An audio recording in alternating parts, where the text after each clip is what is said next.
Hey, it is your girl, Dr. Kiki, the MP.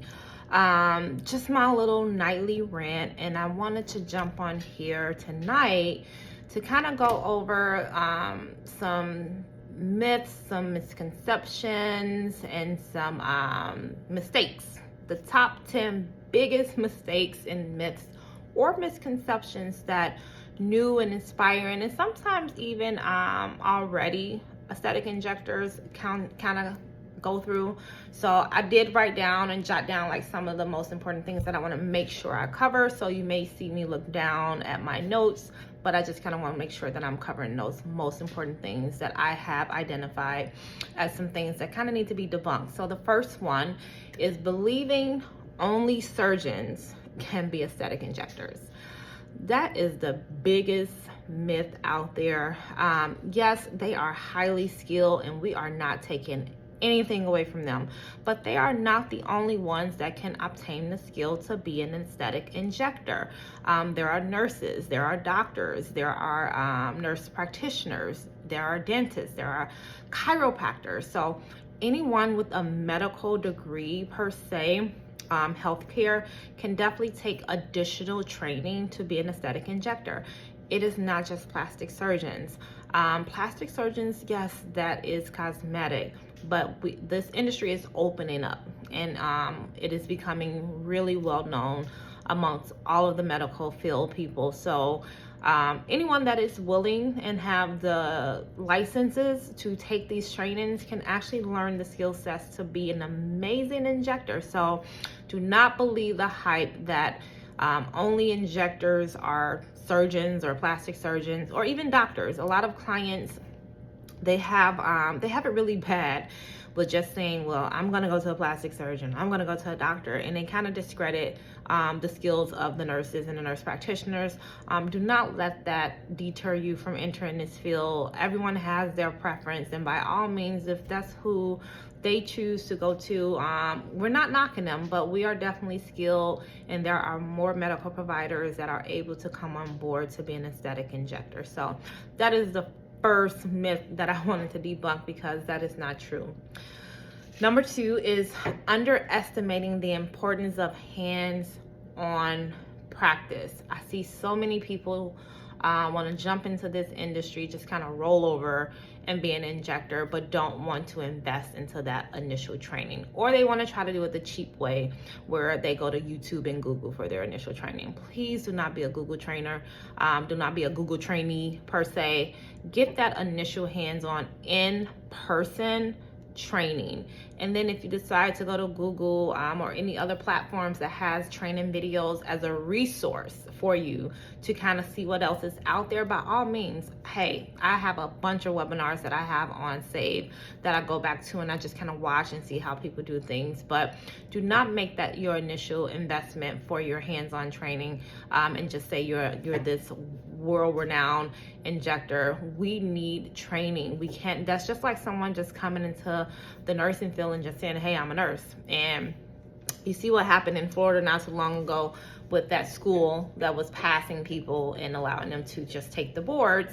It backfires. So take that step and get that initial hands-on practice. And it's not just that one training. Like, you want to continue to practice and practice and practice and practice. So repetition and practice makes perfect. So don't just do one training. Continue to invest in yourself. That doesn't mean that you have to continue to pay for thousands and thousands and thousands of dollars of training, but you want to get some additional hands-on. So you take that initial training and then reach out to family and friends and see if they are willing to be your models. And you continue with the low risk training. Maybe go and shadow. Maybe if you're opening up your own practice, your patients, give them discounted service. So you're learning to basically master that skill. But do not skip the hands-on portion. You cannot be an injector without learning how to inject, or you're putting your license as well as your patient's life at risk, because there are complications that can really harm them. The next one is fearing the market is too saturated. I actually got this question not too long ago when I was training in San Francisco. One of the students, he was internal medicine, and that was his question. He said, how can you set yourself apart in a market that's so saturated? I don't think it's saturated. You have to identify what your niche is. What is it you want to bring to the market? That unique selling proposition that is going to help you stand apart from everyone else. And that's how you pretty much set your mark or your tone in this industry. Honestly, I do not think it's oversaturated. So there are quite a few injectors that deem themselves to be the best in XYZ. Maybe they have a certain technique, so they coin themselves the, blank, blank, blank injector of this technique, or they master in full face rejuvenation, or they master in natural results. What is your niche that is going to help you stand apart from everyone else so you don't become swallowed in an industry where it's a med spa here and a med spa there? But me personally, yes, there are med spas pretty much popping up on every corner, but it's so much that we can do to set ourselves apart. Why? I cannot service everybody here in Orland Park, Illinois. I just can't. So eventually I need to start building and pulling other people in and helping mold them so they can eventually do what I'm doing and continue to bring other people on board, because we cannot service everyone that comes into our spa. We eventually will be booked out to the point that we can't take any more clients. And in that case, if everybody had that same thought process that, oh, it's saturated, so I'm not going to join it, eventually we'll all just be kind of capped and can't service the community and help to build that confidence that our customers are looking for. So identifying what your niche is will help you stand out in an industry where some people feel that it's saturated. Me personally, I don't. Number 4, thinking aesthetics is all about vanity. It's not. We do have our clients, or I won't even say clients because they wouldn't be our clients, but we have some people in the community that think everything we do is superficial or vain. And honestly, it's not. If this is something you want to do, by all means do it. And don't feel any type of way about what you're doing for your own health and beauty. But we change lives. Like, we have clients that come in our chair, and maybe they have been suffering with very thin lips for years. I mean, probably since childhood. And they want lips. They want to finally invest into something for themselves. And the moment after the treatment, when you give them that mirror, I've had clients cry in my chair once they saw the results of just finally having fullness in their lips. So we're changing lives. We're building confidence. We're giving people the strength to probably go back out with their friends. I had one person who was very ashamed because she had, and it wasn't a lot, but she felt that she had a lot of double chin. We are our worst critics. So what I thought was bare minimum, she thought was the extreme. And she was like, she wasn't going out. She stayed in the house. She wasn't really hanging out. She wasn't dating. Like, these things really affect people's life. And some things that people consider as vanity is actually life-altering treatments that we do. So no, aesthetics is not all about vanity. We are actually helping to change lives over here. Number 5 is assuming it's too expensive to get started. It is not an expense. It is an investment. And when you're investing into yourself, it can come with a price. And you just kind of find what is within your budget. I'm not going to sit here and say that there are trainings that are not considered to be, all the way up here, but there are affordable trainings out there. And you just got to find whatever is within your budget. Just make sure that you're getting quality training, because always remember, when you look for cheap, and we tell our clients this all the time, you get what you pay for. So when you're looking for a cheap training, you may not even be getting everything that you truly need to help to set you apart after that training, once you walk through those doors of this industry. So just be careful when you are budget shopping for your future to make sure that you are getting that quality along with that price, because otherwise, when you're looking for cheap, you're risking getting cheap treatment and cheap services. So it's not expensive to get started. There are definitely trainings out there that are worth investing into. We love to use the term OPM, other people's money. So if you're trying to start a business in this industry, or you're just trying to get started in general, there's business lines of credit that you can use to invest into yourself, to invest into the new skills that you're trying to obtain to take you to that next level. So Just kind of debunking that it's not expensive to get started. Yes, it can be a couple $1,000s. And I'm saying a couple thousand may be a lot to somebody. And if that is a lot to you at that time, then maybe it's not the time for you to enter the aesthetic industry. But there are affordable trainings, and you want to make sure you're investing in the right one, and the one that's going to give you that proper, adequate training that you need to really start your aesthetic career. Number 6, thinking you need to quit your job to train. You should not be put in a position where someone is telling you that in order to take their training, you won't be able to do anything else. That is not true. You can take these trainings on the weekends. There are virtual platforms. There are hybrid platforms. So you do not have to quit your current position or your job to take a training to start a new career. We are very flexible here at Skyro. So we have hybrid trainings. We have 2-day trainings. We have mentorships that are 4 weeks, 6 weeks. And even then you are scheduling those days for those weeks to come in on your schedule. We're very flexible. So no, you do not have to quit your current position to enter into a new career choice. So keep that in mind. Underestimating the value of networking and continued education. When you are entering into any industry or any business venture, you have to network. You never know who you're sitting next to, right? Someone that you're sitting next to may be the key to opening the next door in your journey. So 2 seconds of, hey, how you doing? My name is such and such. This is what I do. That person could have been looking for you for months, and now you just set your card right there. So don't be afraid to get out there and network. And I'm speaking from experience because I consider myself to be an introvert, but I do have extrovert capabilities when I need to have them. But definitely when you're out there and this is not even just being a business owner, but an aesthetic injector, right? This goes back to how do I market myself?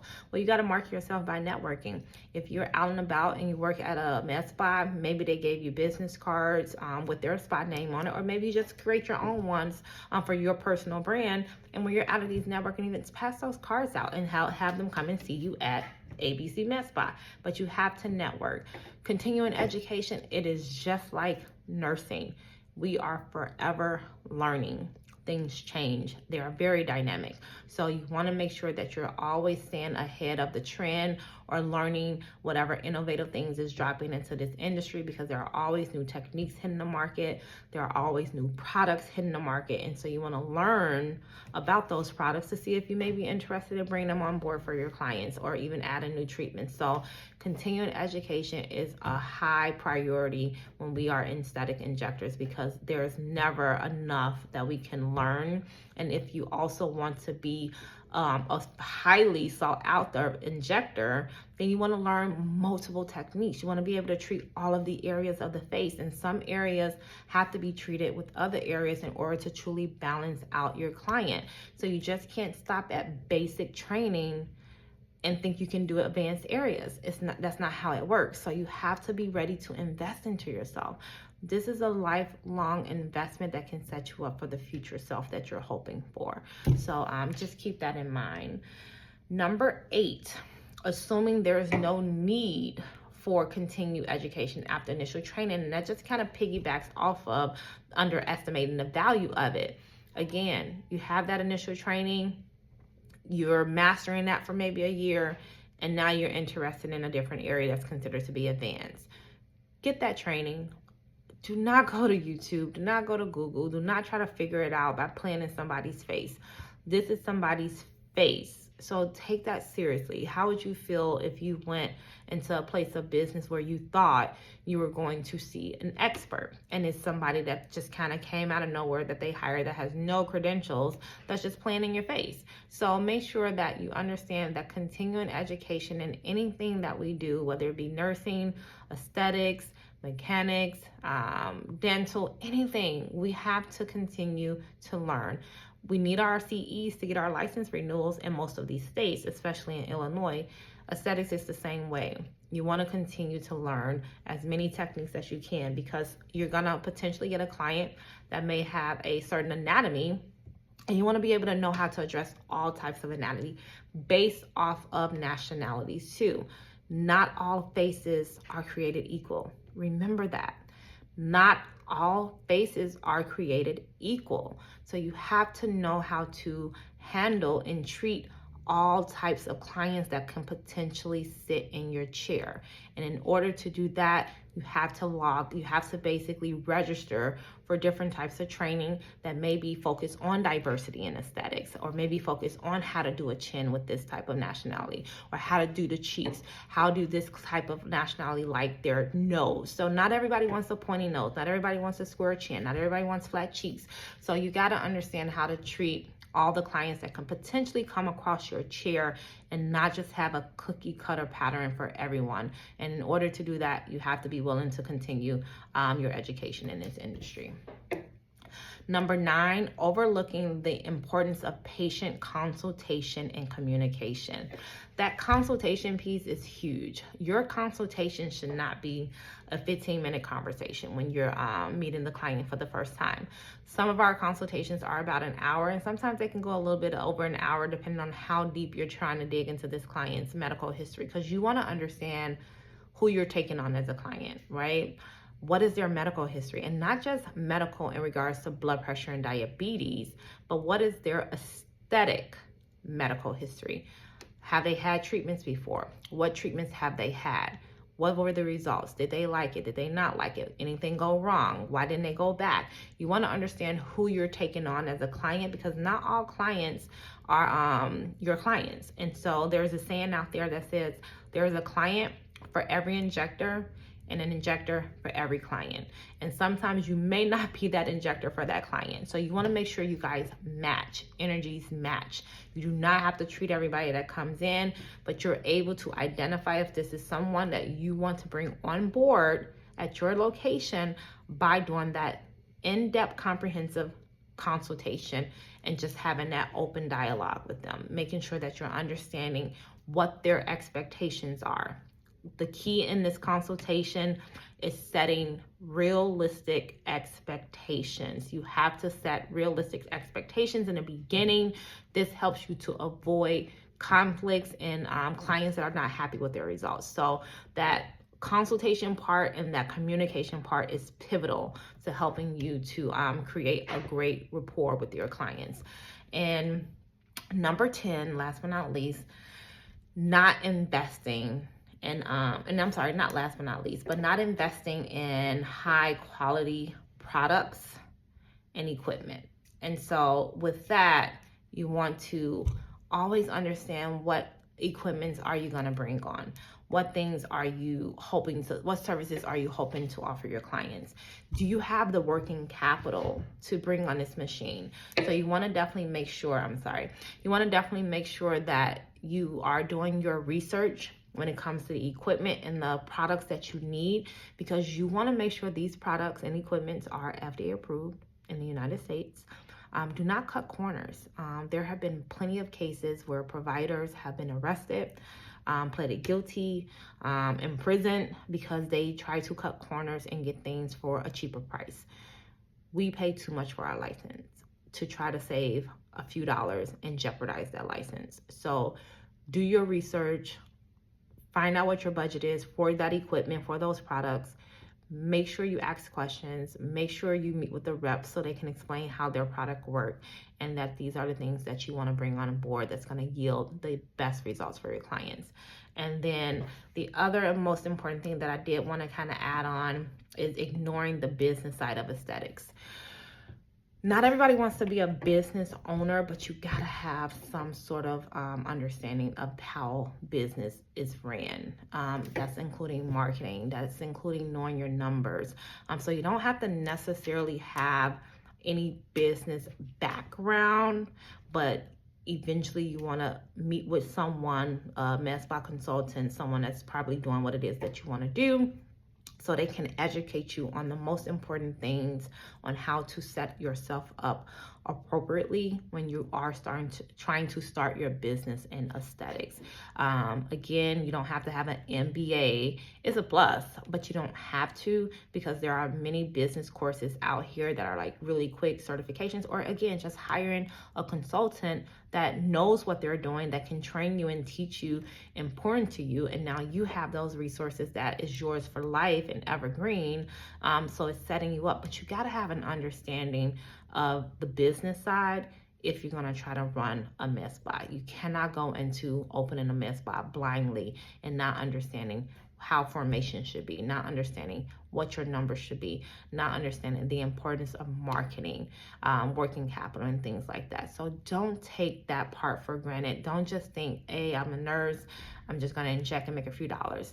No, because you got to understand, are you really making money? Are you just making enough money to recycle and just kind of rebuy the product over again, but you're not seeing profit? So those are some of the mistakes, myths, and misconceptions that I have identified, and I just kind of wanted to hop on here and share a little bit of insight on those things. Stay tuned. I'll be kind of dropping little tips and tidbits here and there, but that was on my heart tonight because I've got so many questions about, not being qualified because I'm not a plastic surgeon to join the field. And it's just like, we need to start debunking those things. We are all qualified, and with the right training, initial training, you can set yourself up to be a great injector. So thank you, and I hope to hear from you all soon. I hope to see you in my classroom soon. Otherwise, until next time, have a great night, and I love you all. Take care.